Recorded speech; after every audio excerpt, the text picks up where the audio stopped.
You know, I wish I would have had this information when I first started out. Instead, I spent almost 15 years struggling financially.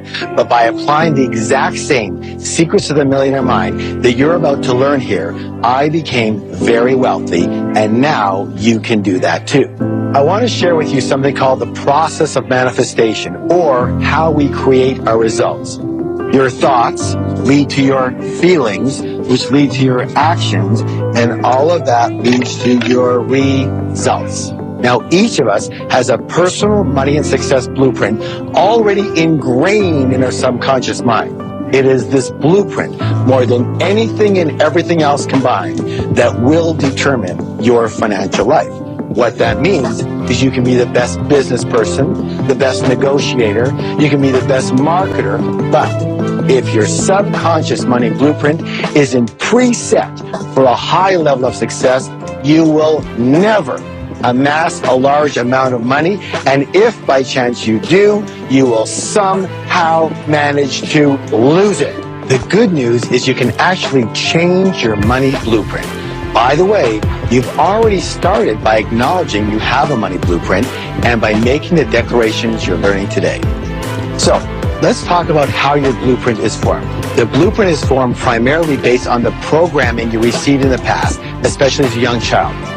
Isn't it true that certain cultures have a certain way of thinking and dealing with money, and that other cultures have a completely different way of thinking and dealing with money? Does a child come out of the womb doing money that way, or were they taught how to do money? The fact is, we are all taught how to do money.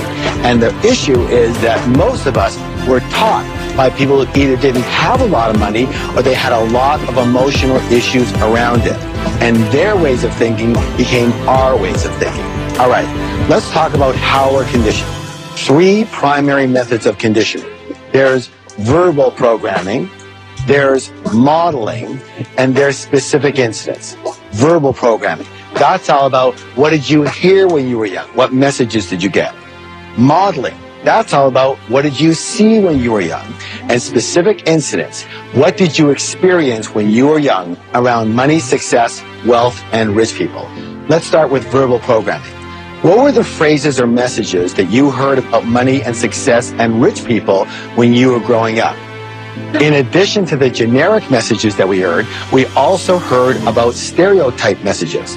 For example, if you're a man, maybe the message that you somehow got was that your job in life is to be a provider.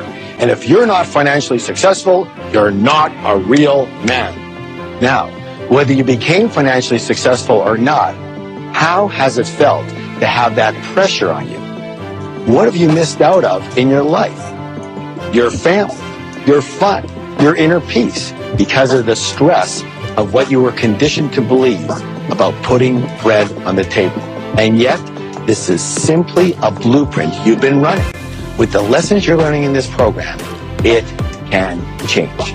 In my experience, when you've got money handled, it positively affects every other part of your life. So maybe the message you got was, you don't need a lot of money because when you retire, the government is going to take care of you. Maybe that made some sense in the past, but as most of us know, the government is almost bankrupt, and I suspect that it won't be long before the Social Security bin is bankrupt too. Then what are you going to do? Newsflash, trusting your financial life to someone else is not a strategy for wealth. So, here's a wealth step that will help you change your money blueprint. Are you ready? First, it's important for you to know that all change begins with awareness. Very difficult to change something unless you know that it exists. I want you to take a piece of paper and I want you to create a T-chart. And I'm going to ask you to write down on this side all of the non-supportive statements you heard or the messages you got about wealth and money and rich people when you were young. All the ones that are non-supportive, I want you to write on this side. And then for each one of those, I want you to write a much more empowering point of view. Now, I'm not saying that this is your point of view today. It may or may not be. But objectively, a much more empowering point of view. Let's see if we have some examples over here. Here's a good example. Rich people are greedy. And we can change that to rich people are generous. Here's another one. It takes money to make money. Let's change that to it takes creativity to make money.